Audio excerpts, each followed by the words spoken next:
Good afternoon church, आप सभी का स्वागत है। एंड माफ़ी चाहूँगा कि हम लोग थोड़ा विलम्ब से स्टार्ट कर रहे हैं। Things just kept happening, so welcome. And आज हमारे साथ हमारे गेस्ट भी हैं, and I would like to introduce them. Brother Selvaraj and Face to Face Foundation से हैं brother Elvin, brother Shiju. Thank you so much for coming. आपने हमें समय दिया, हमारे साथ वर्शिप करने का मौका है, बहुत अच्छा लग रहा है।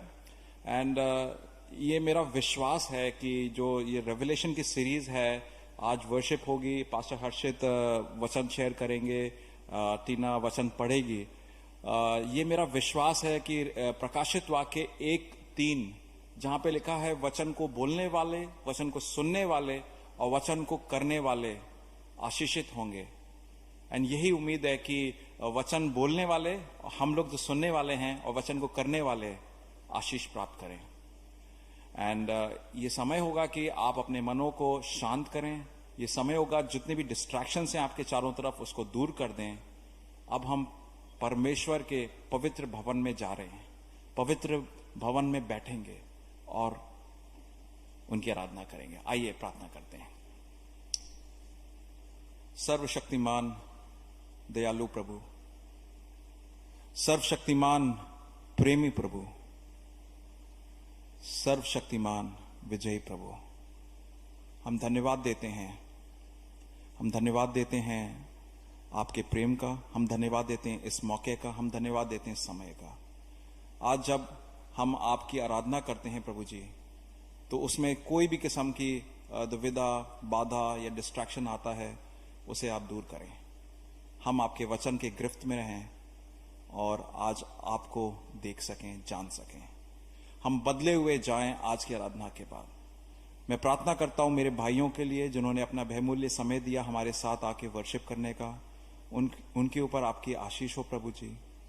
और जैसे हम जानते हैं प्रभु जी कि आज वो आराधना करेंगे, म्यूजिकल इंस्ट्रूमेंट्स बजाएंगे और आपके गान गाएंगे, मगर वो आराधना पवित्र आत्मा से लैस हो और पूर्णता से हम सबको आपके भवन में लेके जाए।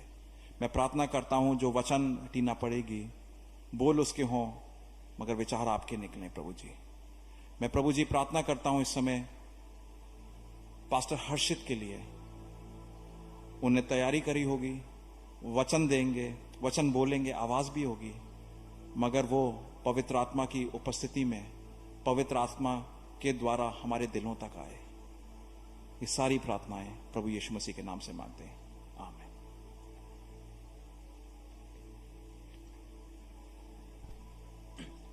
आमीन। जय मसीह की आप सबको, जितने लोग हमें देख रहे हैं इस वक्त सुबह के वक्त, और जितने लोग यहाँ पर बैठे हैं, media team, faster, volunteers, fast और म्यूजिशियंस, जितने भी लोग हैं, आप सबको यीशु मसीह के नाम से आप लोग का स्वागत करते हैं आज के सभा में।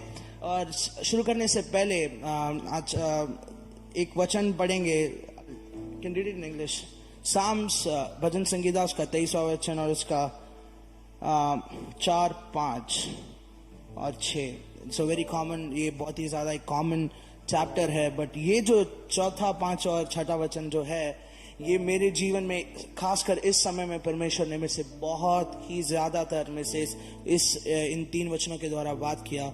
इंग्लिश में लिखा है, ये दो I walk through the valley of the shadow of death, I will fear no evil, for you are with me. Your rod and your staff, they comfort me. You prepare a table before me in the presence of my enemies. You anoint my head with oil, my cup runs over. Surely goodness and mercy shall follow me all the days of my life, and I will dwell in the house of the Lord forever. Amen. कितने लोग कह सकते हैं कि उसकी दया, उसकी करुणा खासकर इस समय में हमारे साथ अभी तक है। Amen.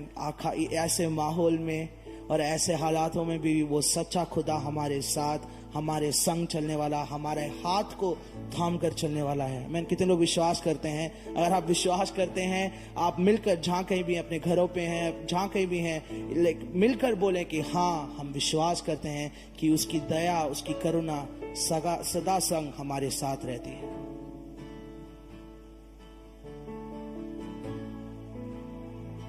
सदा संग रहने वाला यीशु मसीह। सदा संग रहने वाला, सदा संग रहने वाला,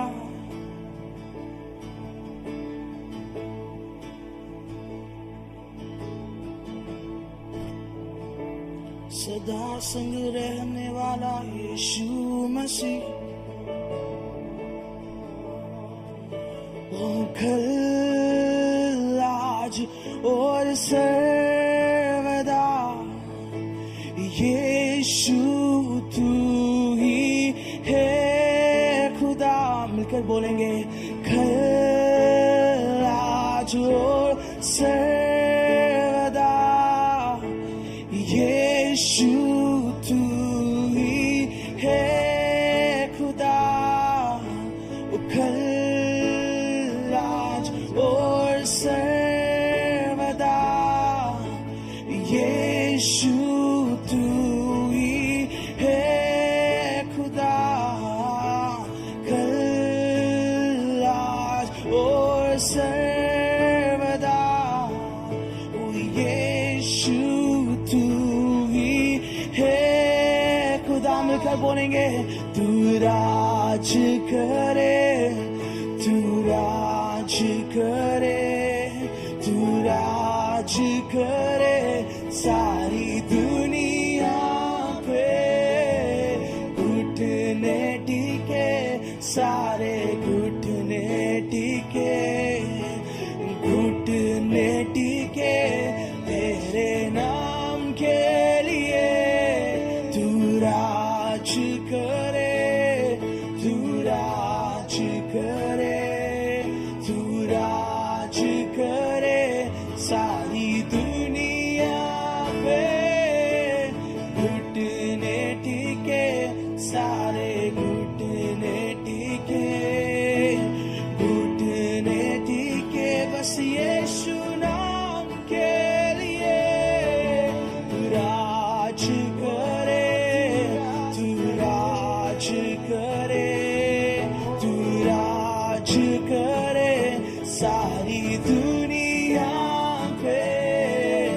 घुटने टिके सारे घुटने टिके, घुटने टिके यीशु नाम के लिए। अपने आवाज़ों को उठाकर कल आज और सर्वदा ओ यीशु तू ही है खुदा।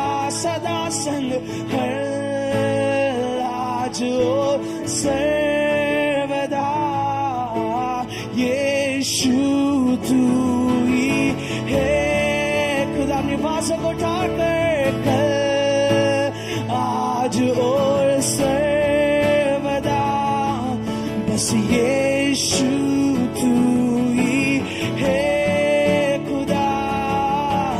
कल आज और सर्वदा बस यीशु तू ही है। मिलकर बोलेंगे तू राज करे, तू राज करे, तू राज करे सारी दुनिया पे। घुटने टिके सारे घुटने टिके, घुटने टिके तेरे नाम के लिए। तू राज करे, तू राज करे मेरे दिल में, मेरे परिवार में तू राज करे, ओ मेरे हालातों में भी तू राज करे। तू राज करे, तू राज करे। So you just reign forever, you reign, you reign over सारी दुनिया पे। तू घुटने टिके सारे उस घुटने टिके की नाम पर टिके यीशु नाम के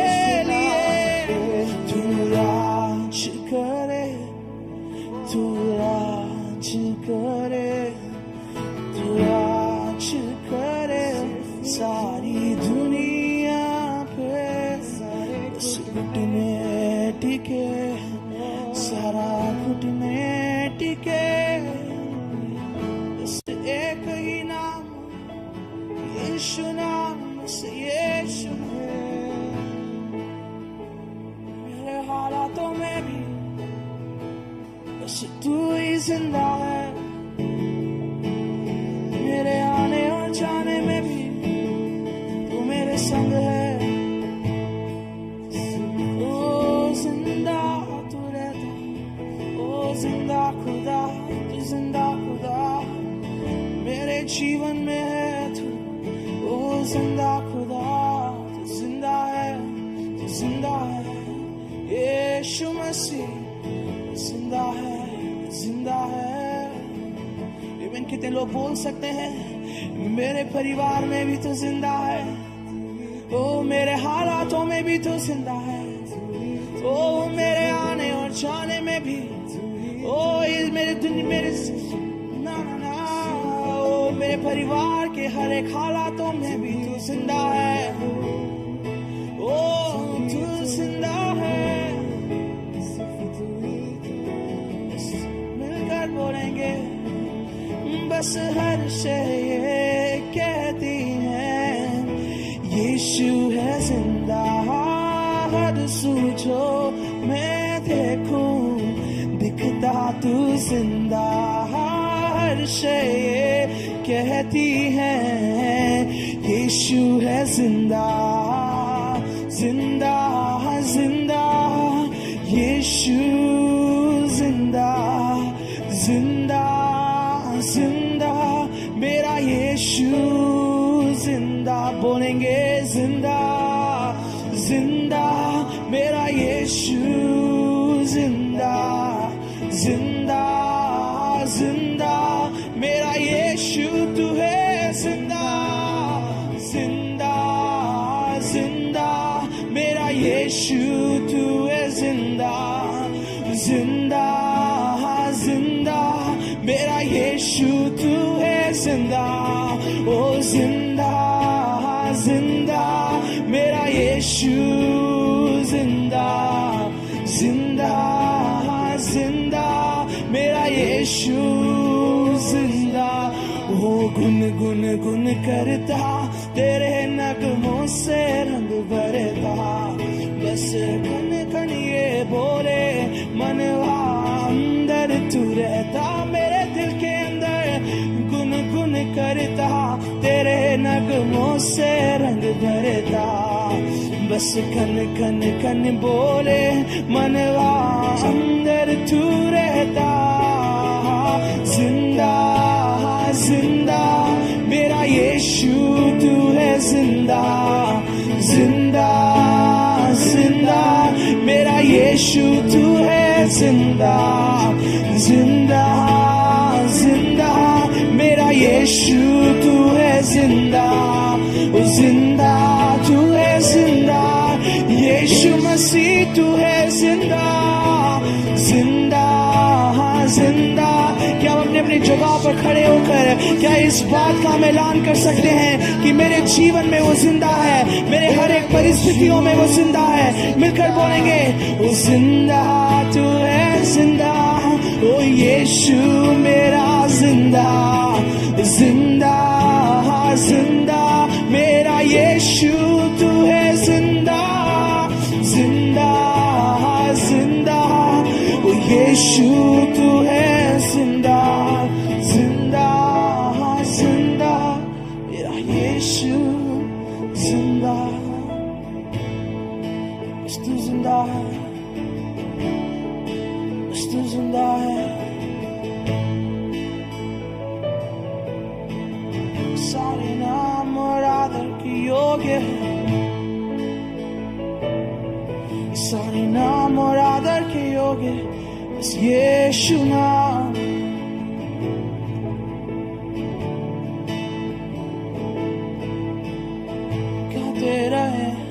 गाते रहे तेरे गीत हम गाते रहे, बस एक ही नाम हम गाते रहे, बस यीशु नाम हम गाते रहे, यीशु नाम हम गाते रहे, यीशु नाम हम गाते रहे।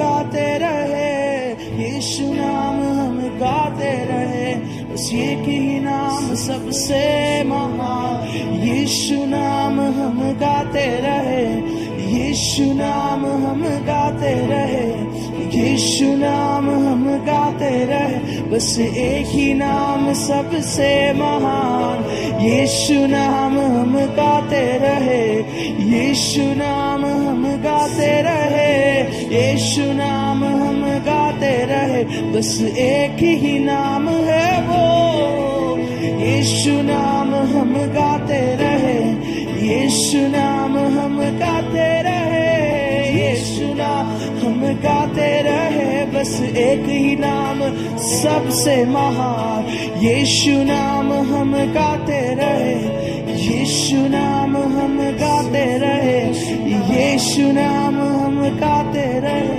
बस एक ही नाम, बस यीशु नाम हम गाते रहे, यीशु नाम हम गाते रहे। कितने लोग मिलकर गाने का, एक ही नाम सबसे महान,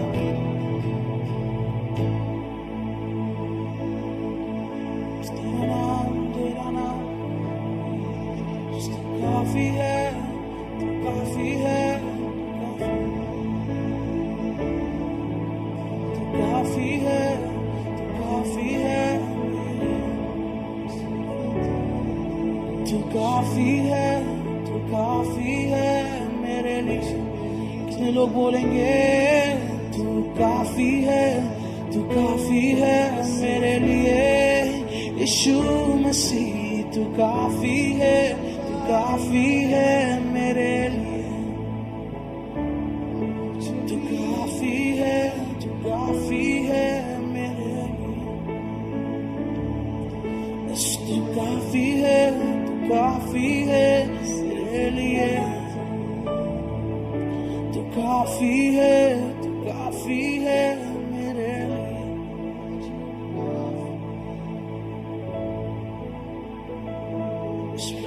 तेरी आराधना, आराधना सबसे महान,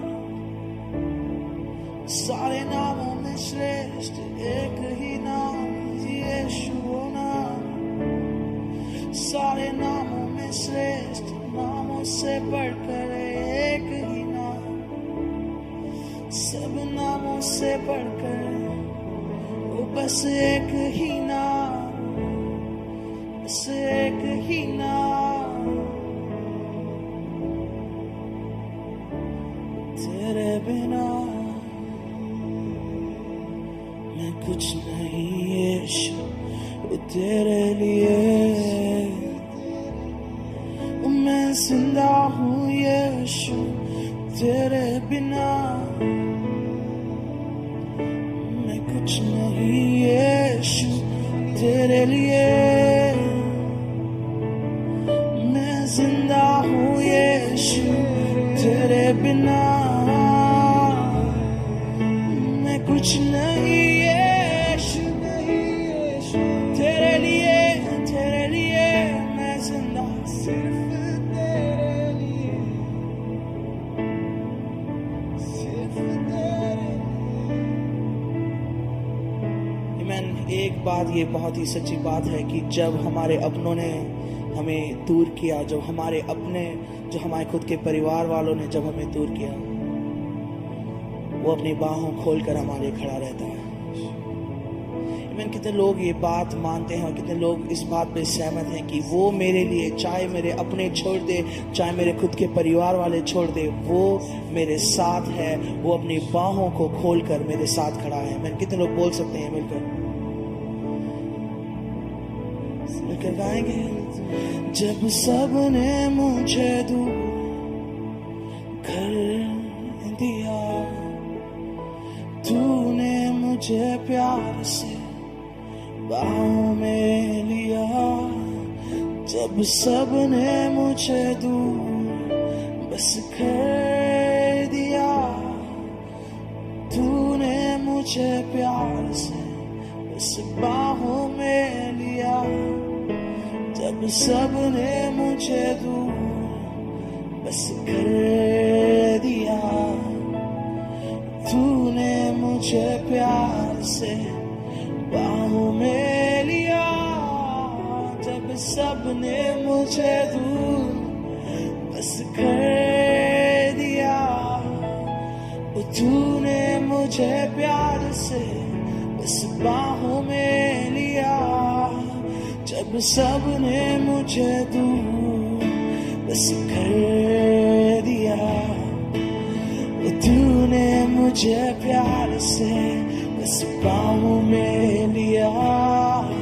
जब सबने मुझे दूर बस कर दिया, तूने मुझे प्यार से बस बाहों में लिया। जब सबने मुझे दूर बस कर दिया, बस तूने मुझे प्यार से बस बाहों में लिया। जब सबने मुझे दूर बस कर दिया, बस तूने मुझे प्यार से बाहों में लिया। तेरे बिना यीशु मैं कुछ नहीं यीशु, बस तेरे लिए मैं जिंदा हूँ यीशु। तेरे बिना ओ मैं कुछ नहीं यीशु, ओ तेरे लिए। कितने लोग मिलकर बोलेंगे एक आखिरी बार, तेरे बिना कुछ नहीं, ओ यीशु तेरे लिए मैं जिंदा हूँ।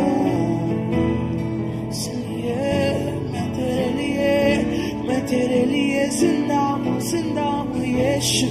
मैं तेरे लिए मैं जिंदा हूँ। अपने मुंह को खोलकर मिलकर बोलेंगे, मैं जिंदा हूँ तेरे लिए। ओ मैं जिंदा हूँ तेरे लिए यीशुआ, मैं जिंदा हूँ तेरे लिए। ओ मैं जिंदा हूँ तेरे लिए। ओ मैं जीऊँ या मरूं बस तेरे लिए। मैं जीऊँ या मरूं बस तेरे लिए। ये जीवन बस तेरे लिए। ओ तेरी दया तेरी करुणा मेरे पीछे, ओ तेरी दया करुणा मेरे पीछे। ओ प्रभु मेरे पीछे दौड़ती रहती है प्रभु, ओ मेरे संग चलती रहती है प्रभु। ओ सिर्फ तेरी वजह से, तेरी वजह से ये जीवन, वो तेरी वजह से ये जीवन जी रहा हूं। तेरी दया की वजह से मैं जी रहा हूँ। चलो बोल सकते हैं, तेरी दया की वजह से मैं जी रहा हूँ। बस तेरी दया की वजह से मैं चल रहा हूँ। बस तेरी दया की वजह से मैं जी रहा हूँ। तेरी दया की वजह से मैं चल रहा हूँ। इसलिए तू राज करे, तू राज करे, तू राज करे सारी दुनिया पे। घुटने टिके सारे घुटने टिके, घुटने टिके तेरे नाम के लिए। तू राज करे, तू राज करे, तू राज करे सारी दुनिया पे। बस घुटने टिके, एक ही नाम बोले, कि नाम बोले यीशु नाम के लिए। तू राज करे, तू राज करे, तू राज करे सारी दुनिया पे।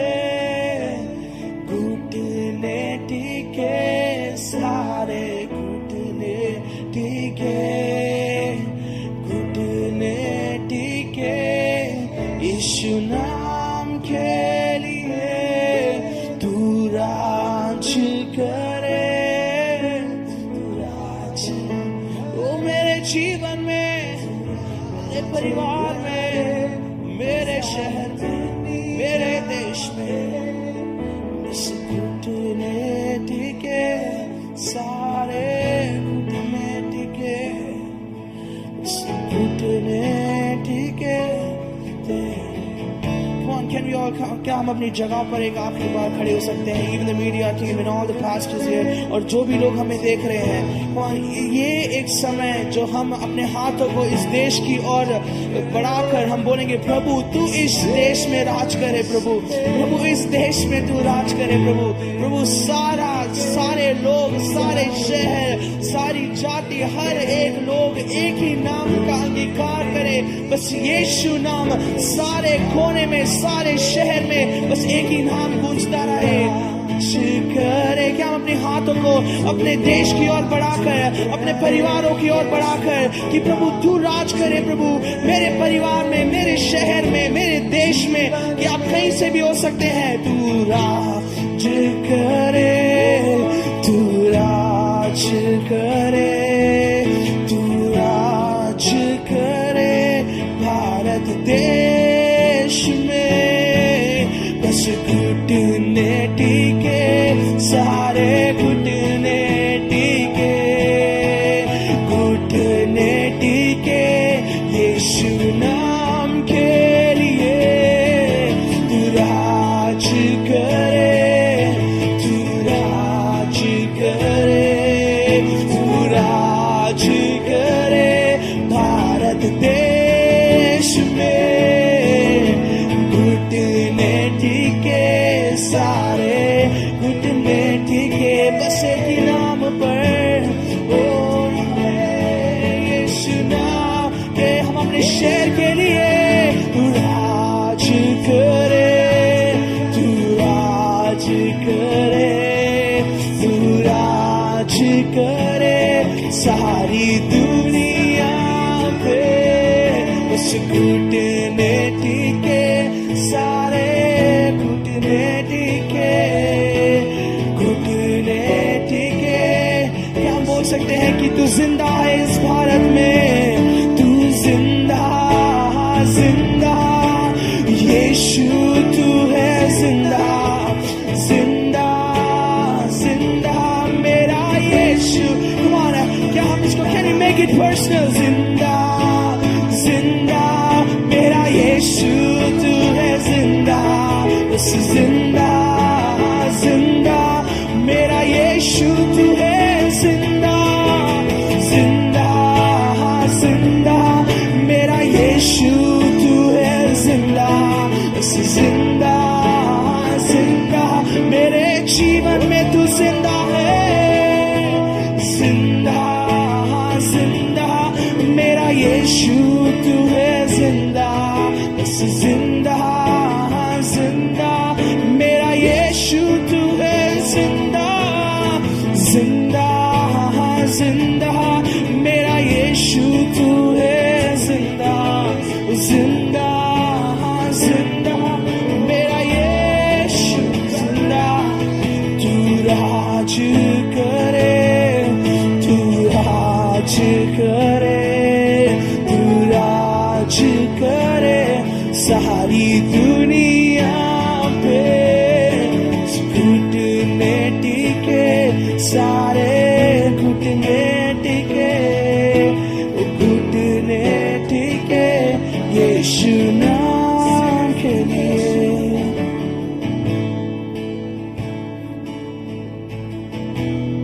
प्रभु हम चाहे जितना भी गाएं, हम जितना भी बोले, वो सब आपके लिए कम है। प्रभु मेरे जीवन तक, अगर मैं अपने जीवन के अंत तक अगर मैं आपका धन्यवाद करूं, वो भी कम है प्रभु, क्योंकि आपकी करुणा, आपकी भलाई मेरे जीवन में इतना बढ़कर है। मेरे हैसियत से ज्यादा प्रभु आपने मेरे लिए किया, उसके लिए धन्यवाद।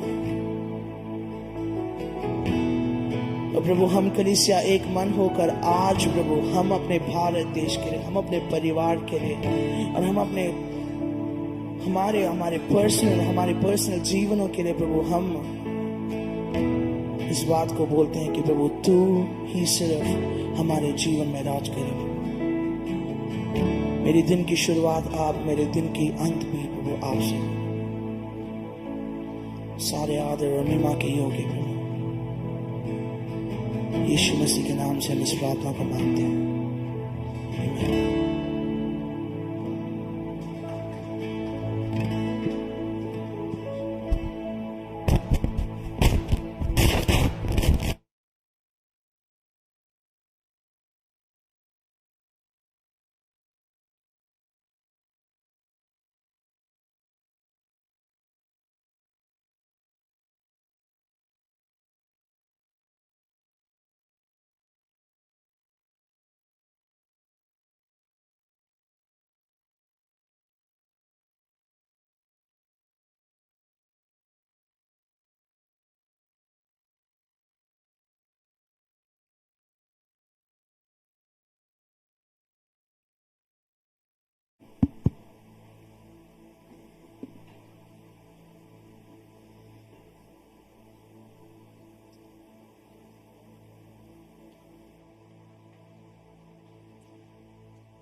सबको जय मसीह की।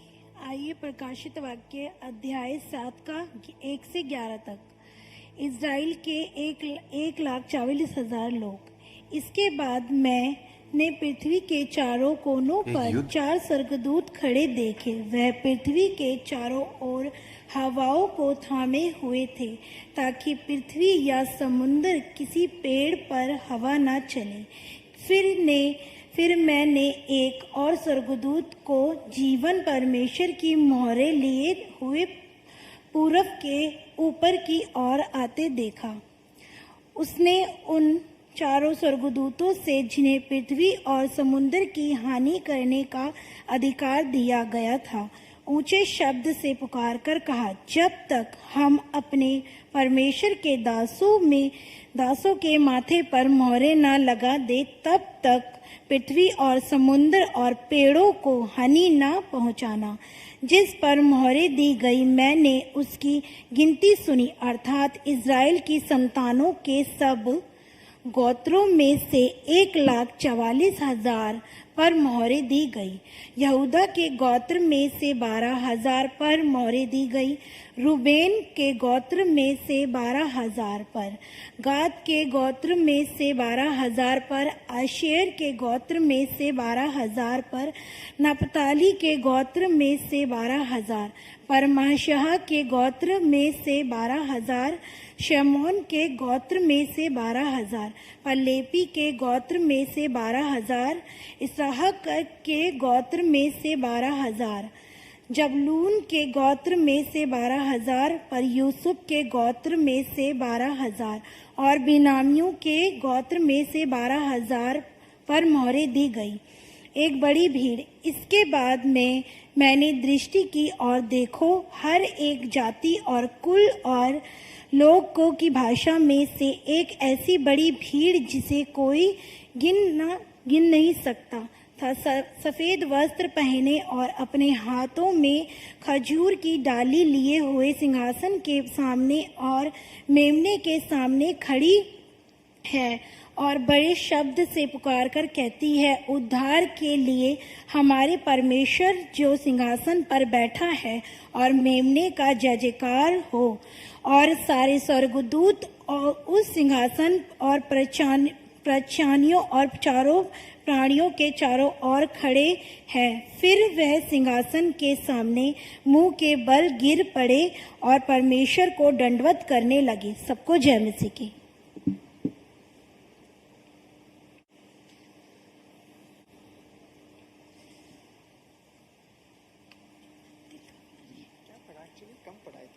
एक युद्ध है जो कि घनिष्ठ था और क्रूस पर उसकी विजय की घोषणा की गई। फिर भी हम विजय को चुनने के लिए संघर्ष करते हैं। अक्सर हम एक संघर्ष में होते हैं। विश्व व्यवस्थाओं के प्रभाव, हमारी अपनी स्वार्थी इच्छाओं और दुष्ट की योजनाओं के प्रभाव से हम इस संघर्ष के प्रभाव को पाप के माध्यम से महसूस करते हैं। हम अक्सर डरते हैं, हम निराश हो जाते हैं और हार मान लेते हैं। लेकिन प्रभु का वचन पाप और मृत्यु की हार और झूठ को उजागर करता है। वचन घोषणा करता है प्रभु यीशु मसीह के आगमन की। यह हमारे संघर्षों की आशा का रूप है। इस संसार पर उसका राज्य चुने। अपरिचितता और रहस्य के बादल के साथ भी प्रकाशित वाक्य की पुस्तक एक स्पष्ट घोषणा को प्रकट करती है। कल जीत लिया गया है, डरो मत। विश्वास को दूर करने के लिए चुने।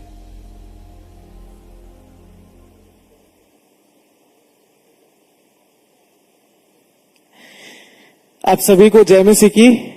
और एक बार फिर मैं आप सभी का स्वागत करना चाहता हूं आज की डीबीएफ सेंट्रल सत्संग की आराधना में। और सच में मैं प्रभु का धन्यवाद देना चाहता हूं इतने सुंदर आराधना के समय के लिए। और मेरे लिए एंड आई एम श्योर जो टीम यहाँ पर है उनके लिए ये पूरा समय बहुत आशीषमय था। थैंक यू भाई सेल्वराज और उनकी team. And we are really glad कि आप हमारे बीच आ सके। प्रभु आपको आशीष दे। हम लोग जो है इस वक्त वचन में जाएंगे और हम लोग जैसे आप सबको पता है हम लोग जो है रेवलेशन की पुस्तक में है, प्रकाशित वाक्य की पुस्तक में है और उसकी 7 सीरीज हम कर रहे हैं।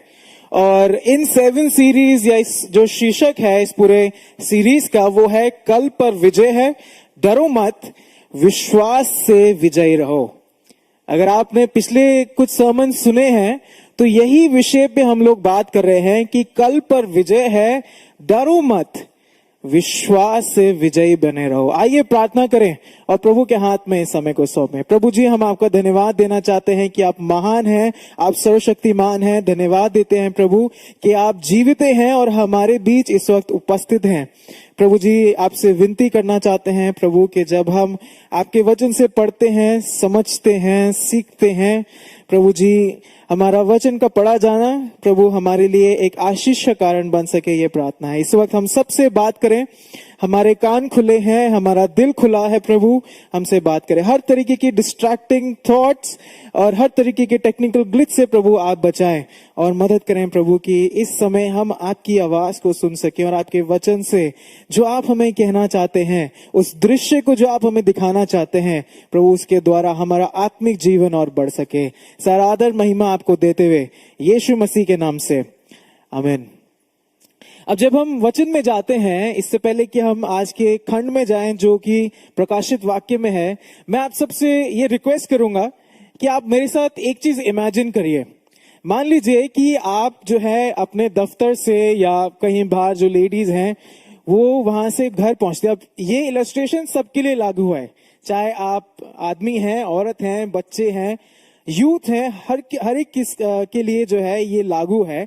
आप घर पहुंचते हैं, आप दरवाजा खोलते हैं और आपके सामने कोई बैठा है, या जो लेडीज है उनके लिए कोई आदमी बैठा है, जो आदमी है उनके लिए कोई लेडी बैठी है, बच्चे हैं, कुछ लोग बैठे हुए, और वो आपके सामने आके बस कहते हैं कि आज से इस घर के मुखिया या इस घर की सारी चीजें आज से मेरी हैं।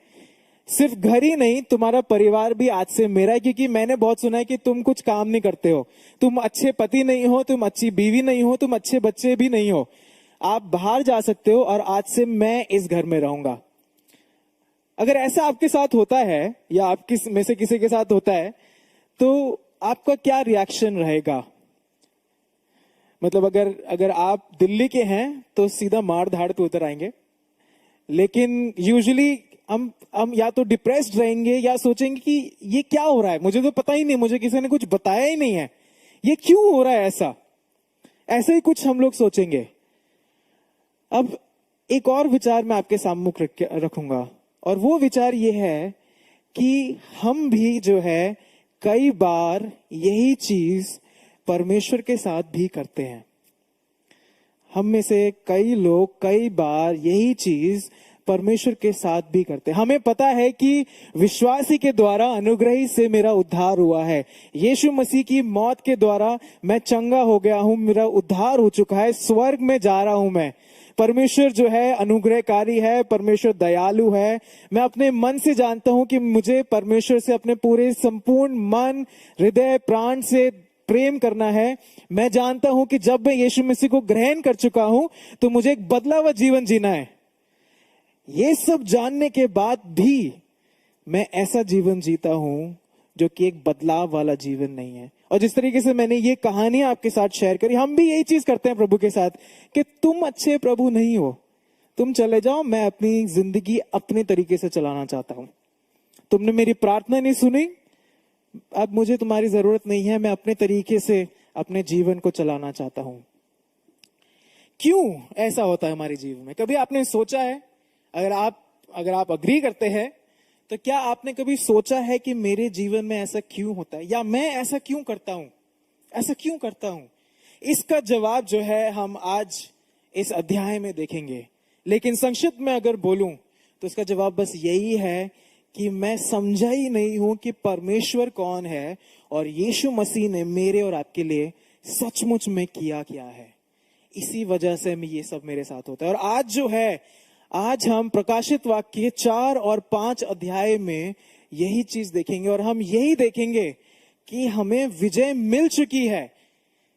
हमें बस विश्वास करना है कि हम विजयी हैं। जिस तरीके से शीर्षक ये कहता है ना, कल बदल चुका है, डरो मत, विश्वास करो कि आप विजयी हो, मैं विजयी हूं। और वहां गड़बड़ हो जाती है।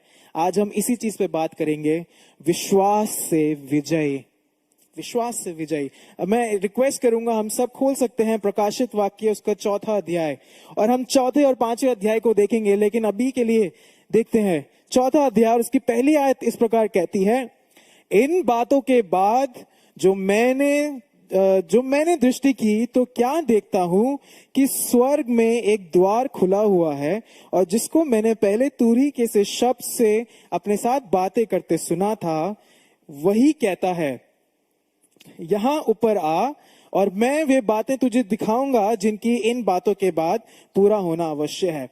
पहली आयत शुरू ही इसे करती है, इन बातों के बाद। और जब हम प्रकाशित वाक्य 4था अध्याय 5वां अध्याय दोनों देखते हैं, ये पूरे प्रकाशित वाक्य का जो तीसरा हिस्सा है उसके अंदर ये खंड पाया जाता है। और इस समय प्रकाशित वाक्य की जो पुस्तक है वो संसार का जो न्याय जो आने वाले समय में होने वाला है उसके बारे में हमें बताने वाली है। सो यूहन्ना जो है वो स्वर्ग पे ले जाया जाता है। अब वो मरा नहीं है, ठीक है, मर के स्वर्ग नहीं गया, लेकिन उसको एक विजन मिला है स्वर्ग का और उसको स्वर्ग में ले जाया जाता है। और यहां से प्रकाशित वाक्य जो है पृथ्वी की चीजों को हट के अब स्वर्ग के बारे में बात करने लगता है। पिछले हफ्ते तक हमने देखा था कि कलीसियों के बारे में प्रभु बात करते हैं प्रकाशित वाक्य में, लेकिन अब the setting has change from earth to heaven. और अब जो है हम इसके बारे में देखेंगे। अब इससे पहले कि हम खंड में जाएं, मैं आपसे एक सवाल पूछूंगा। सवाल ये है कि जब आप स्वर्ग के बारे में सोचते हैं तो आपके दिमाग में क्या दृश्य आता है? जब आप स्वर्ग के बारे में सोचते हैं, जब आपको बोला जाता है अच्छा अगर आप मर गए और आप जब स्वर्ग जाएंगे तो आपके हिसाब से स्वर्ग कैसा होगा, तो किस तरीके का दृश्य आपके ऊपर आता है, आपको समझ में आता है? ये जो चैप्टर है ये हमें एक ग्लिम्स देता है स्वर्ग के बारे में, हमें एक दृश्य देता है कि स्वर्ग आखिर कैसा होगा। और जब हम यूहन्ना के इस पूरे चैप्टर को देखते हैं, he describes as the throne room of God, परमेश्वर के महासिंहासन का वो दृश्य देता है। सो शुरू करते हैं। जब हम इस खंड को पढ़ते हैं तो जैसे ही यूहन्ना स्वर्ग पहुंचता है तो उसको एक बहुत बड़ा जो है एक सिंहासन दिखता है और उस सिंहासन पे कोई बैठा है। बाइबल यही कहती है कि मैंने स्वर्ग में सिंहासन देखा, और दूसरी आयत में, और उस सिंहासन पर कोई बैठा है। अब कौन बैठा है इस सिंहासन पे?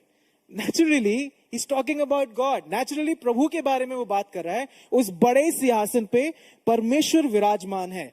लेकिन अगर आप एक चीज नोटिस करें, उसने ये नहीं बताया कि परमेश्वर दिखने में कैसा है, लेकिन वो परमेश्वर को डिस्क्राइब करता है, कुछ एडजेक्टिव्स वो देता है। हिंदी में एडजेक्टिव को विशेषण कहते हैं, अगर आपने हिंदी क्लासेस अच्छे से ली हैं तो विशेषण परमेश्वर के बारे में वो कुछ एडजेक्टिव्स देता है और उसको हम देखेंगे। तीसरी आयत में पहला उसका खंड देखें तो तीसरी आयत कहती है, जो उस पर बैठा है यानी परमेश्वर, वो यशब और माणिक्य सा दिखाई पड़ता है। यशब और माणिक्य सा दिखाई पड़ता है। यशब जो एक जैस्पर स्टोन है, जिसकी अगर आप पढ़ाई करें उसके बारे में, तो ये क्रिस्टल की तरह है जिसके अंदर कोई दाग नहीं है, कोई किसी भी तरीके का उसके अंदर कोई किसी भी तरीके का इम्परफेक्शन नहीं है। और जब वो परमेश्वर को यशब बोलता है तो उसका बोलने का तात्पर्य ये है कि परमेश्वर के अंदर भी कोई खामी नहीं है। He is a perfect God. और उसी तरीके से वो परमेश्वर को बताता है कि ही इज परफेक्ट। परमेश्वर के अंदर एक भी सिंगल फॉल्ट नहीं है, वो यशब की तरह है। फिर कहता है वो माणिक्य सा है। माणिक्य इज कॉल्ड रूबी। और अगर इंडिया में देखें तो रूबी को रतन राज कहा जाता है, मतलब रत्नों का king. He is the king of jewels. परमेश्वर को वो उस तरीके से तुलना करता है कि ही इज प्रेशियस। पहला हमने देखा परमेश्वर के अंदर कोई फॉल्ट नहीं है, ही इज परफेक्ट गॉड। और अब वो कहता है कि परमेश्वर जो है he is perfect and he is precious. Ruby जो है वो बहुत ही प्रेशियस जूल्स में आती है और उसी तरीके से वो परमेश्वर को कहता है। हाउ अमेजिंग इट इज ना कि वो परमेश्वर की ढाल के बारे में नहीं बोल रहा कि परमेश्वर इतने इतने ऊंचे हैं, इतने वैसे हैं, लेकिन वो कहता है कि जब मैंने देखा तो परमेश्वर यशब और माणिक कैसा है। मैं जैसे जैसे हम आगे जाते हैं तो मैं आपसे रिक्वेस्ट करूंगा कि आप इसको इमेजिन करें, अपने दिमाग में इसका एक चित्र बनाएं कि जब आप सुनते हैं कि परमेश्वर यशब और माणिक्य सा है तो कैसा होगा, कैसा होगा परफेक्ट गॉड। एंड उसके बाद तीसरी आयत में ही आगे बोलता है कि उस सिंहासन के चारों ओर मरकत सा एक मेघ धनुष है। वो रेनबो के बारे में कहता है। और जब रेनबो सुनते हैं तो हम उत्पत्ति में जाते हैं जहां पे परमेश्वर ने नूह से ये वाचा बांधी कि अब मैं पृथ्वी को इतनी बड़ी बुरी तरीके से नहीं मारूंगा। और एक रेनबो उसने जो है वहां स्थापित किया परमेश्वर की प्रॉमिस को याद रखते हुए। और वही प्रॉमिस को हम यहां देखते हैं। सो यूहन्ना जो है वो परमेश्वर के बारे में बता रहा है कि वो परफेक्ट है, उसके अंदर कोई खामी नहीं है। और अब वो कहता है कि परमेश्वर प्रॉमिस कीपिंग है। अगर जो परमेश्वर ने वाचा बांधी है वो उसको जरूर पूरा करेगा। इसके बारे में वो बात करता है। और फिर उसके बाद हम देखते हैं कि वहां पे जो है चौथी आयत में जब हम आगे देखते हैं तो वहां पे 24 सिंहासन है और उन 24 सिंहासनों पर 24 प्राचीन बैठे हुए हैं। अब सवाल ये उठता है कि ये 24 प्राचीन है कौन?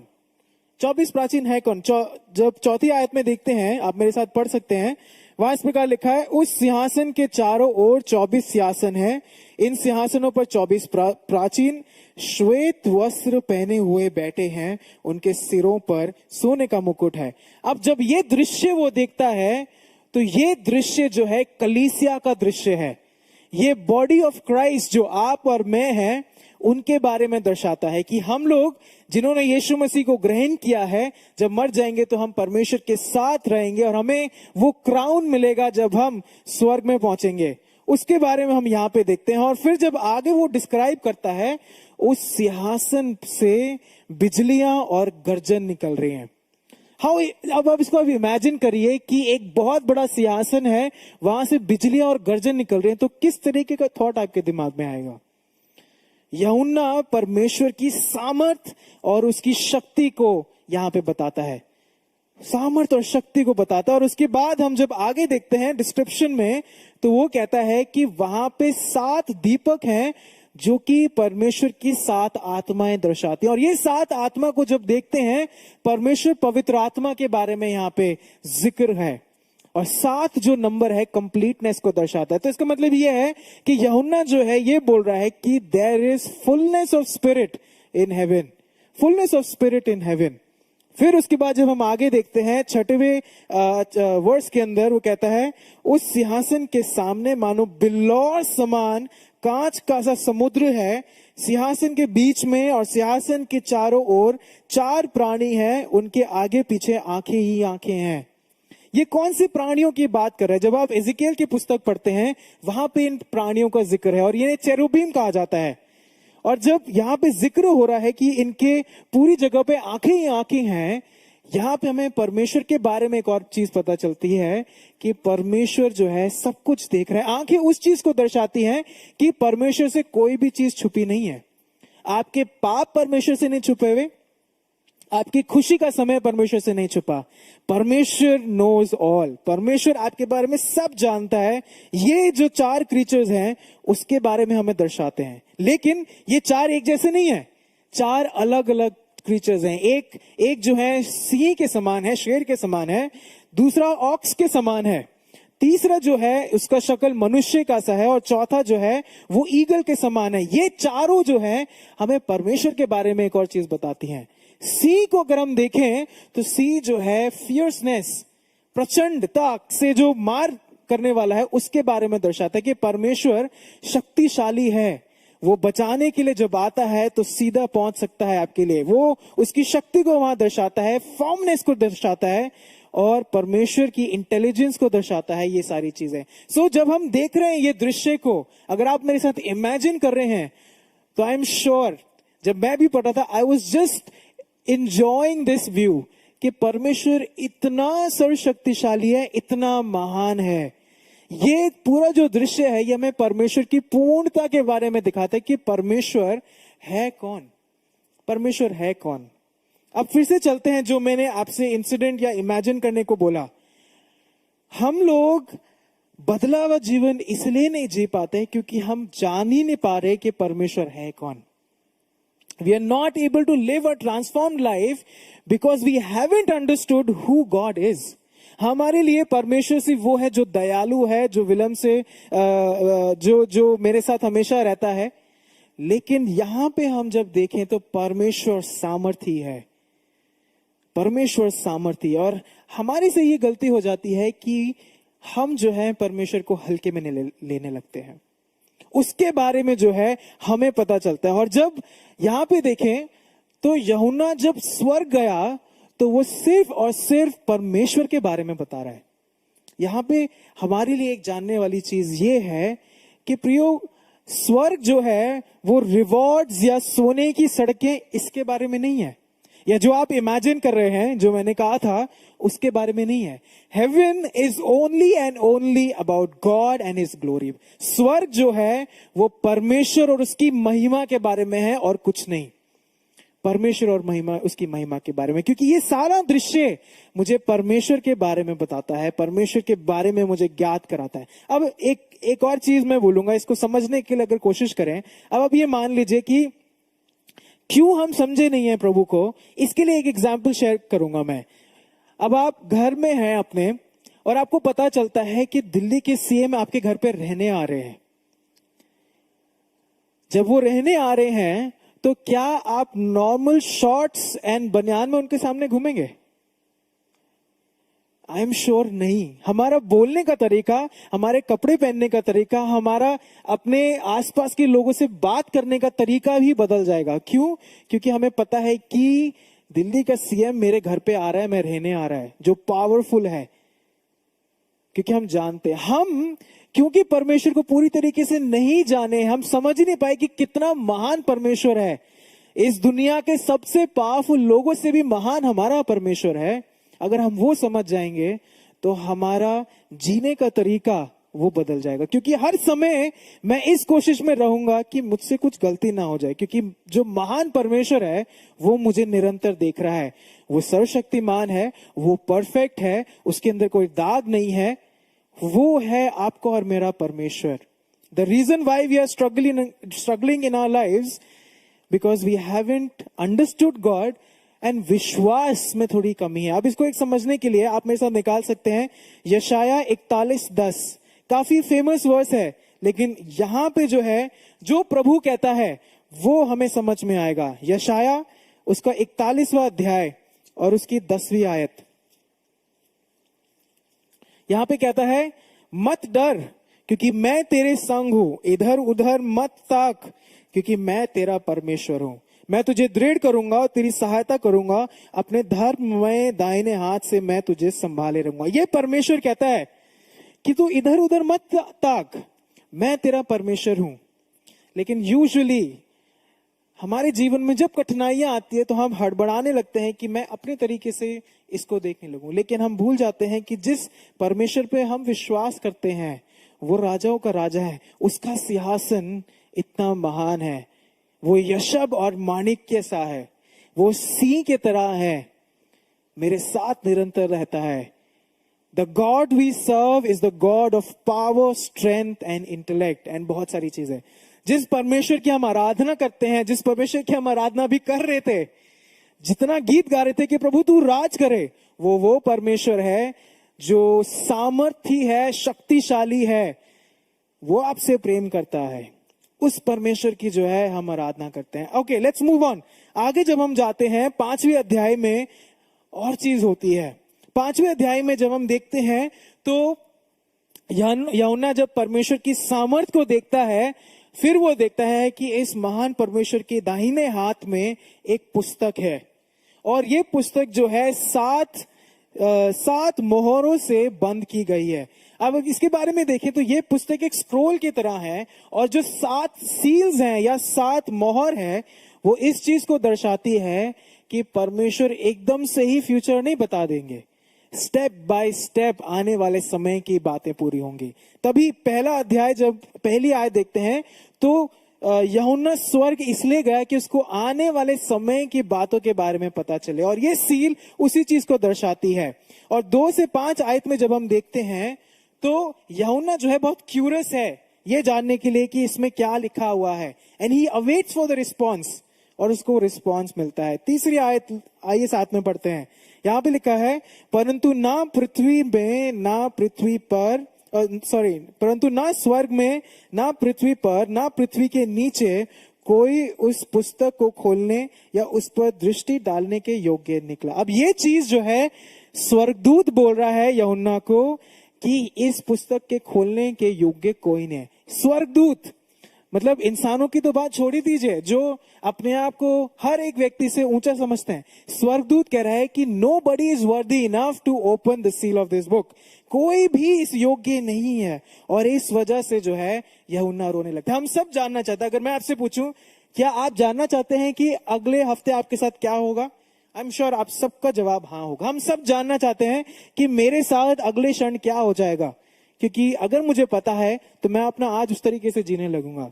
यहां पे यूहन्ना इसी तरीके से रोने लगता है कि कोई व्यक्ति ऐसा नहीं निकला जो कि मुझे बता सके आने वाले समय में क्या होगा। लेकिन होल्ड ऑन, लेकिन 5वीं आयत में हम देखते हैं कि यहां पे लिखा है, इस पर उन प्राचीनों में से एक ने मुझसे कहा, मत रो, उदास मत हो, देख यहूदा के गोत्र का वह सिंह जो दाऊद का मूल है, उस पुस्तक को खोलने और उसकी 7 मोहर तोड़ने के लिए जयवंत हुआ है।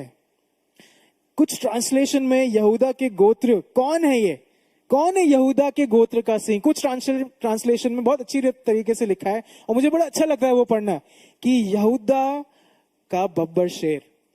आई मीन कितना भारी है ना ये शब्द, अगर आप इमेजिन ही कर लें तो कितना ही भारी है वो शब्द।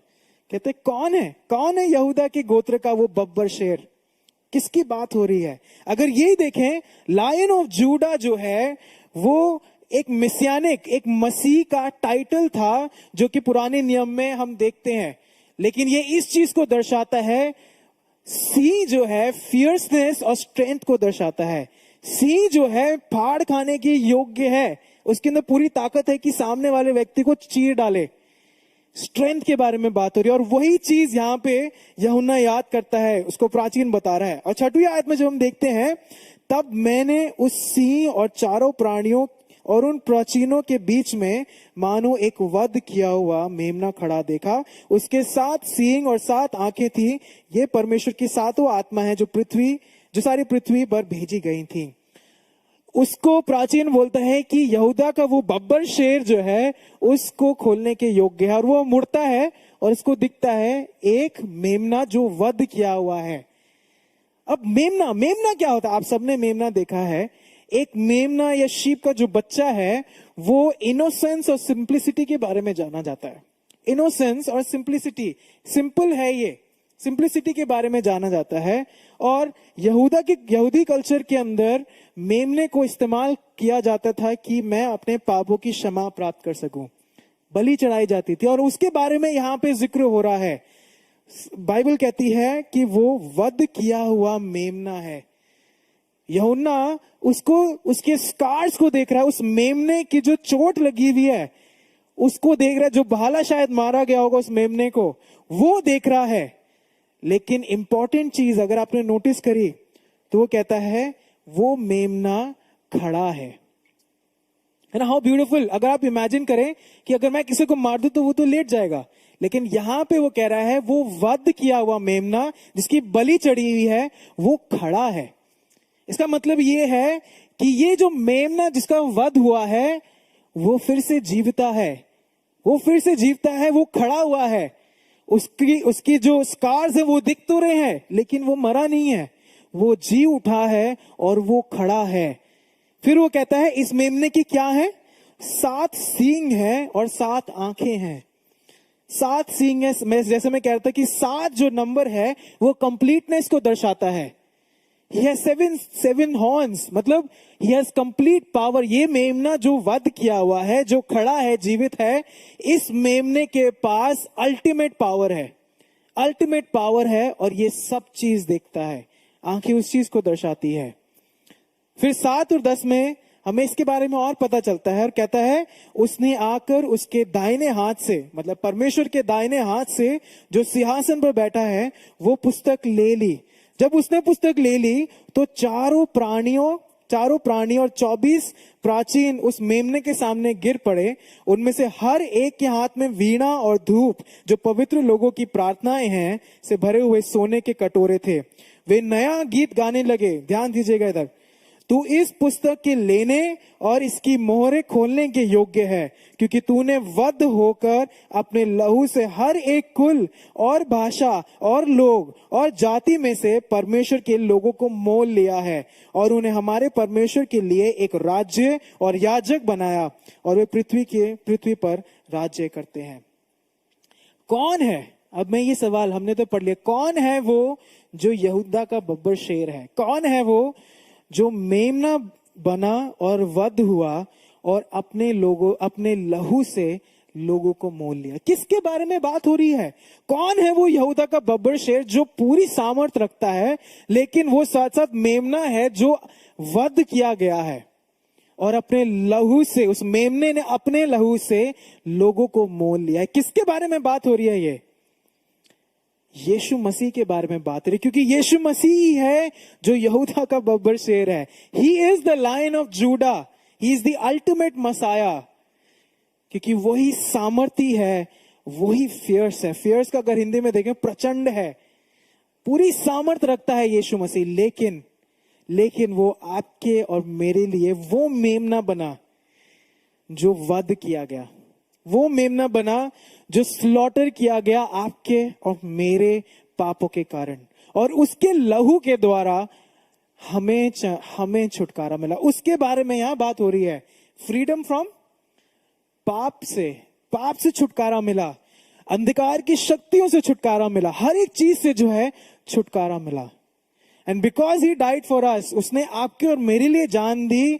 His blood gave us freedom. उसके लहू के द्वारा आप और मैं चंगे हुए, और उसके द्वारा परमेश्वर के साथ जो मेरा रिश्ता टूट गया था पाप की वजह से, वो फिर जुड़ गया। यहां पे यीशु मसीह की बात हो रही है। लेकिन अगर फिर से उस इलस्ट्रेशन पे जाएं जो मैंने स्टार्टिंग में पूछा था, हम क्यों बदला हुआ जीवन नहीं जी पाते? वो इसलिए नहीं जी पाते, हमें पता तो है कि यीशु मसीह ने मेरे लिए जान दी। वो क्रॉस को हम देखते हैं कि हाँ, इसी पे यीशु मसीह ने अपनी जान दी, मैं और आप उसके लहू से चंगे हुए, लेकिन स्टिल वी रिमेन अनचेंज्ड। हम तब भी बदला हुआ जीवन नहीं जी पाते। क्यों? क्योंकि मैंने यीशु मसीह को पूरी तरीके से अपना जीवन समर्पित नहीं किया है, क्योंकि मैंने यीशु मसीह को पूर्ण तरीके से अपना जीवन समर्पित नहीं किया। अब इसको समझाने के लिए एक एग्जाम्पल मैं देना चाहता हूं। मान लीजिए कि आपने एक घर खरीदा, और आपसे पहले जो उस घर का ओनर था वो आपको चाबी दे देते हैं घर की, लेकिन एक कॉन्ट्रैक्ट आपके साथ वो बांध देते हैं कि भाई तुम्हारा ये पूरा घर है, लेकिन उस दीवार पे जो ड्राइंग रूम में है, सेंटर दीवार पे जो कील है, वो बस मेरी है। वो मैंने बड़ी मेहनत से कमाई है और वो मैंने उसको बहुत मेहनत से ठोका है, पूरा घर तुम ले लो लेकिन वो कील मेरे को दे दो बस। ठीक है, आपने भी सोचा सिर्फ कील है, क्या है, मुझे तो कोई प्रॉब्लम नहीं है, अभी साइन कर देते हैं। ठीक है, पूरा घर मेरा है। एक हफ्ते बाद वो पुराना ओनर फिर घर पे आता है और आके जो है अपना एक स्मेली जो पसीने वाला टी शर्ट होता है वो वहां के जाके टांग देता है। अब आप ऑब्जेक्ट करते हैं कि भाई घर तुमने दिया, आप फिर से क्यों आ रहे हो? लेकिन आपको वो जो एक कॉन्ट्रैक्ट दिखा देता है कि आपने इस पे साइन किया है, ये कील तो मेरी है, बाकी तो आप जो भी करना, आप बेडरूम में रह लो, कोई दिक्कत नहीं है, ये मैं यहीं टांग दूंगा। ठीक है, अगले हफ्ते वो फिर आता है, एक अपना बड़ा सा ओवरकोट वहां पे जाके टांग देता है। अब आपके रूम में एक स्मेली टी शर्ट है, उसके ऊपर एक कोट भी है और वो ड्राइंग रूम में सब देख सकते हैं। ठीक है, आप चुप रहे, अरे हो गया, ठीक है। तीसरे हफ्ते वो फिर आता है और एक बदबूदार मछली उधर जाके टांग देता है। अब आप सोचिए कि गलती कहां हुई? गलती वहां हुई कि आपने उसको एक एक्सेस दे दिया और उस एक एक्सेस ने आपके पूरे घर को स्मेल कर दिया। हमारे जीवन में भी यही होता है। हमारे जीवन में भी हम तो कहते तो हैं कि प्रभु तू ही राज कर, मेरे जीवन में सिर्फ तेरी ही इच्छा पूरी हो, लेकिन वो एक छोटा सा कोना मैं अपने पास दबा के रखता था और वही चीज शैतान यूज करता है और आपके पूरे घर को तबाह कर देता है।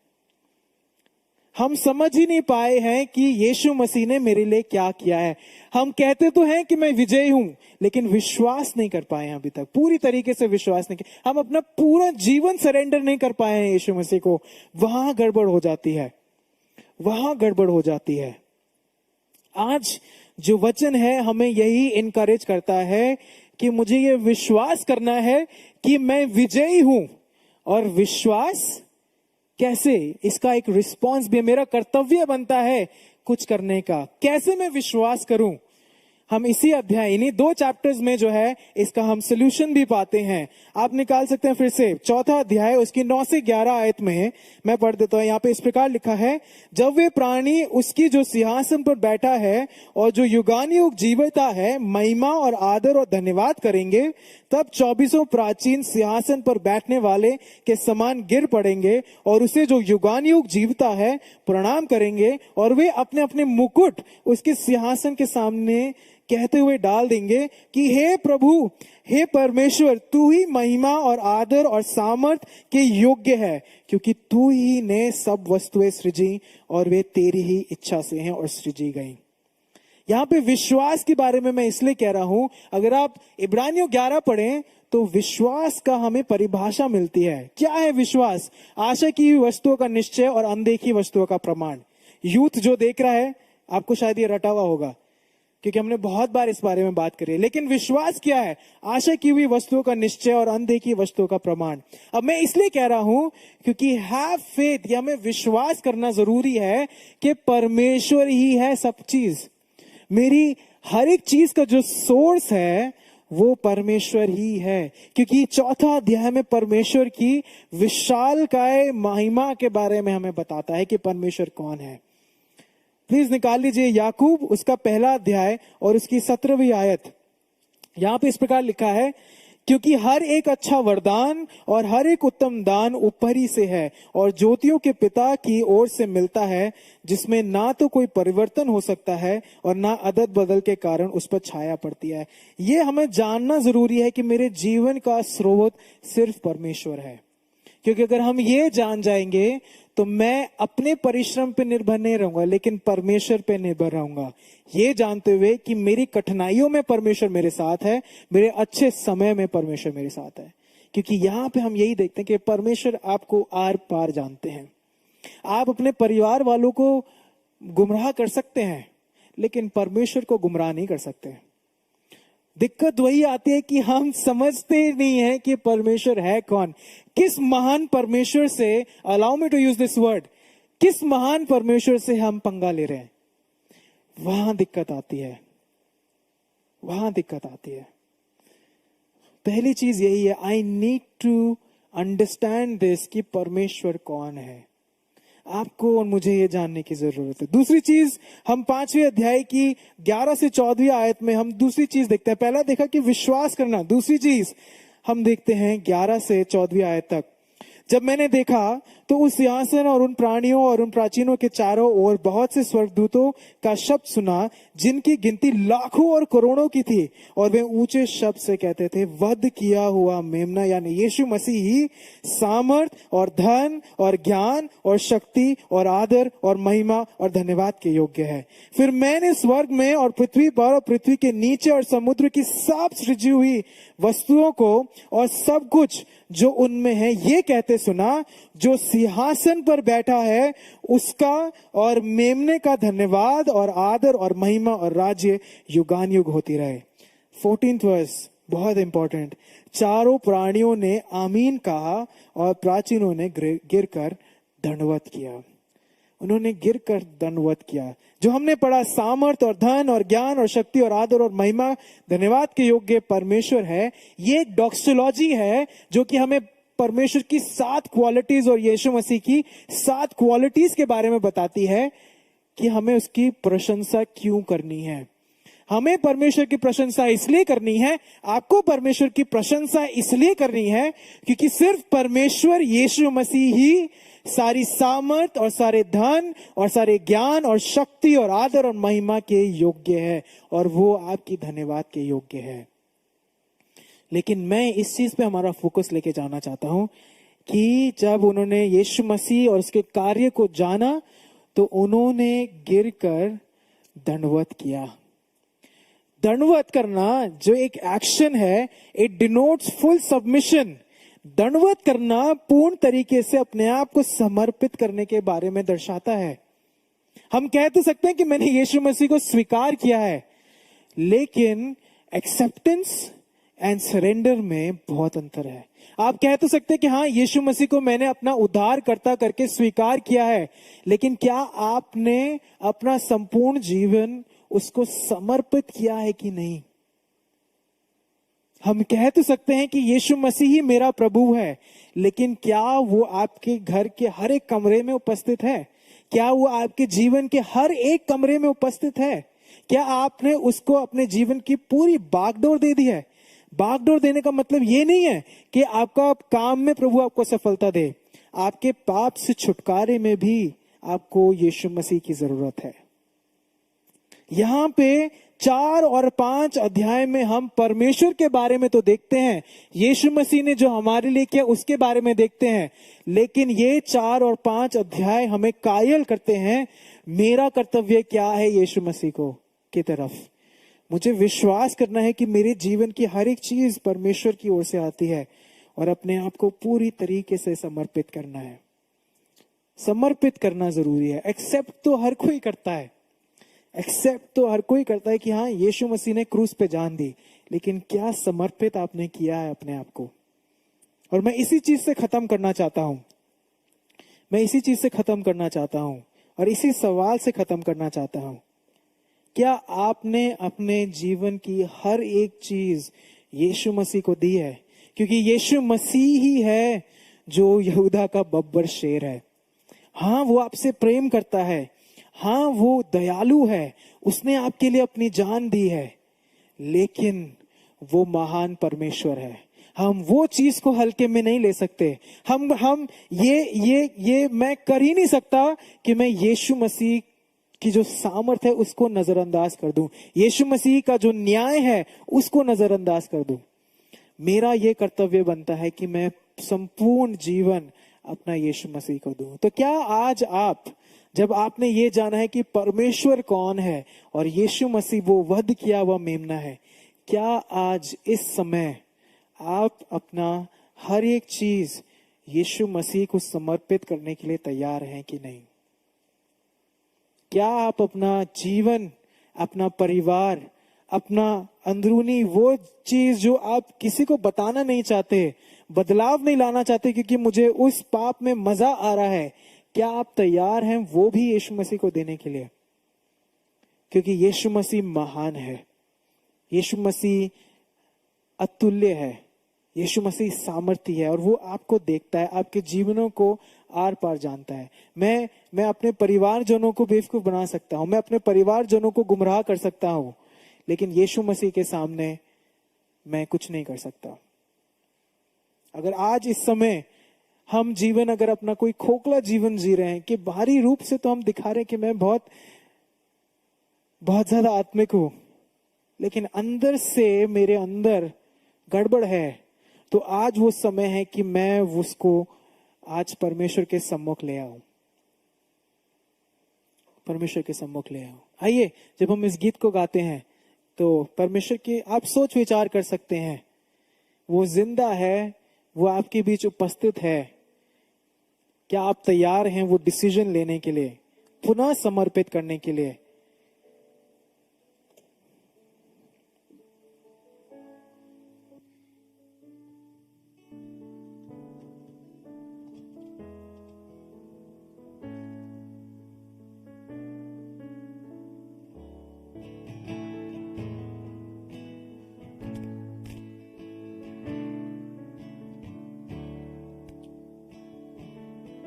मृत्यु को मात देकर उस नूर को जलाया, था कब्र में अंधेरा, तू रोशनी को लाया। मृत्यु को मात देकर उस नूर को जलाया, था कब्र में अंधेरा, उस रोशनी को लाया। सब मिल गया वो जिंदा जिंदा, यीशु जिंदा जिंदा जिंदा, मेरा यीशु तू है जिंदा जिंदा जिंदा, मेरा यीशु तू है जिंदा जिंदा जिंदा, मेरा यीशु तू है जिंदा। मिलकर बोले गुन गुन गुन करता, तेरे नगमों से रंग भरता, कन कन कन बोले मनवा अंदर तू रहता। गुन गुन गुन करता, तेरे नगमों से रंग भरता, कन कन कन बोले मनवा अंदर तू रहता। मिलकर बोले गुन गुन गुन करता, तेरे नगमों से रंग भरता, कन कन कन बोले मनवा अंदर तू रहता। इसलिए जिंदा जिंदा, मेरा यीशु तू है जिंदा जिंदा जिंदा, मेरा यीशु तू है जिंदा जिंदा जिंदा, मेरा यीशु तू है जिंदा जिंदा जिंदा। ओ मिलकर बोलेंगे मृत्यु को मात देकर, मृत्यु को मात देकर उस नूर को जिताया, था कब्र में अंधेरा, तू रोशनी को लाया। मृत्यु को मात देकर उस नूर को जलाया, था कब्र में अंधेरा, तू रोशनी को लाया। सब मिल गया वो जिंदा जिंदा, यीशु तू है जिंदा जिंदा जिंदा, यीशु मेरा जिंदा जिंदा जिंदा, यीशु तेरा जिंदा जिंदा जिंदा, यीशु तू है जिंदा। वध किया हुआ मेमना ही सामर्थ और धन और ज्ञान और शक्ति और आदर और महिमा और धन्यवाद के योग्य है। प्रभु जी तू जिंदा है, आप जिंदा हैं प्रभु, हम आपका धन्यवाद देते हैं। आप यहूदा के बब्बर शेर हैं, आप सामर्थी हैं, आप महान हैं, आप फियर्स हैं, लेकिन तब भी अपनी अपनी सामर्थ में मेमने की तरह बन के हमारे लिए अपनी जान दी। आपने अपने ऊपर हमारे पापों को लिया कि हम पाप मुक्त हो सकें, और आप जीवित हैं, इसके लिए हम आपका धन्यवाद देते हैं। आपके साथ डर नहीं है, आपके साथ जब मैं होता हूं तो मैं विजयी हूं। प्रभु आपका धन्यवाद देते हैं। और इस वक्त प्रभु हम फिर से समर्पित करते हैं अपने आप को। हाँ, हम कन्फेस करते हैं प्रभु के अभी तक शायद मैं खोखला जीवन जी रहा था। बाहरी रूप से तो प्रभु मैं लोगों को बहुत आत्मिक दिखा रहा था, लेकिन अंदर मैंने अभी भी अपना वो कोना अपने लिए बना के रखा था। लेकिन इस समय प्रभु मैं अपने दिल को खोलता हूं और आपके सम्मुख आता हूं, क्योंकि आप जिंदा हैं। प्रभु, जितने भी लोग इस समय ये देख रहे हैं और जिन्होंने आपके सम्मुख पूरी तरीके से अपने आप को समर्पित किया है, अपना उद्धारकर्ता आपको माना है, प्रभु जी मैं उनके जीवनों को आपके हाथों में सौंपता हूं। प्रभु, हम जानते हैं कि आप विश्वास योग्य हैं, हम जानते हैं कि आप हमारे साथ निरंतर रहते हैं, हम जानते हैं प्रभु कि हमारी कठिनाइयों में भी आप हमारे साथ रहते हैं, क्योंकि आप जिंदा परमेश्वर है। मुझे किसी और के सामने जाने की जरूरत नहीं है, क्योंकि जिंदा परमेश्वर मेरे साथ है। और इसीलिए प्रभु मैं हमारे जितने भी प्रियजन जिन्होंने आपके सम्मुख ये प्रार्थना करी है, आपको अपना उद्धारकर्ता माना है, ये कन्फेस किया है कि आप ही हैं जो उनके राजा हैं, प्रभु उनके जीवनों में आपकी उपस्थिति वो निरंतर देख सके, ये प्रार्थना है। और इस समय प्रभु हम सारा आदर, सारी महिमा, सारा गौरव आप ही को देते हैं, क्योंकि आप ही महान राजा हैं। धन्यवाद प्रभु कि आप हमारे बीच इस वक्त उपस्थित हैं। धन्यवाद कि आपने अपने वचन के द्वारा हमसे बात करी है। सारा आदर, मान, महिमा एक बार फिर आपको देते हुए इस छोटी सी विनती को सुने यीशु मसीह के नाम से, आमीन, आमीन। आइए हम आशीष वचन को भी एक साथ ग्रहण करें। अब प्रभु यीशु मसीह का अनुग्रह, परमेश्वर पिता का प्रेम और पवित्र आत्मा की सहभागिता हम सब के साथ अब से लेकर हमेशा तक होती रहे। आमीन, आमीन। प्रभु आप सभी को आशीष दे।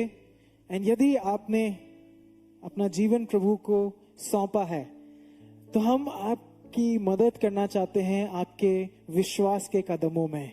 आप हमें रीच आउट कर सकते हैं। डिस्क्रिप्शन चैट में आप अपना फोन नंबर या दे सकते हैं। हम आपकी मदद करना चाहते हैं, हम आपके लिए प्रार्थना करना चाहते हैं। आपके जो विश्वास की दौड़ है, हम उसमें आपके सहभागी होना चाहते हैं। So please feel free to reach out to us. कुछ अनाउंसमेंट्स भी इस प्रकार हैं। हम लोग हर शाम को रात को 9 बजे मिलते हैं प्रार्थना के लिए। तो यदि आपके पास समय है और आप प्रार्थना करना चाहते हैं हमारे साथ, तो आप शाम को 9 बजे हमारे साथ जूम पे मिल सकते हैं।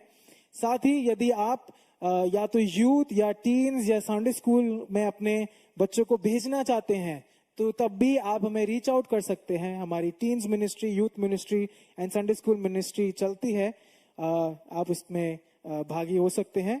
एंड आने वाले इस हफ्ते में जो है एक सेशन रखा जा रहा है जो कि मैरिड कपल्स के लिए है। तो यदि आप उसको भी अटेंड करना चाहते हैं तो प्लीज फील फ्री। उसकी डिटेल्स जो है हमारे इंस्टाग्राम अकाउंट्स पे आ जाएगी, डीबीएफ सेंट्रल एंड साथ साथ डीबीएफ सत्संग जो इंस्टाग्राम अकाउंट्स हैं, आप उसमें जाके वो सारी डिटेल्स देख सकते हैं। आप सभी का हफ्ता शुभ हो। प्रभु आप सभी को आशीष दे। जय मसीह की।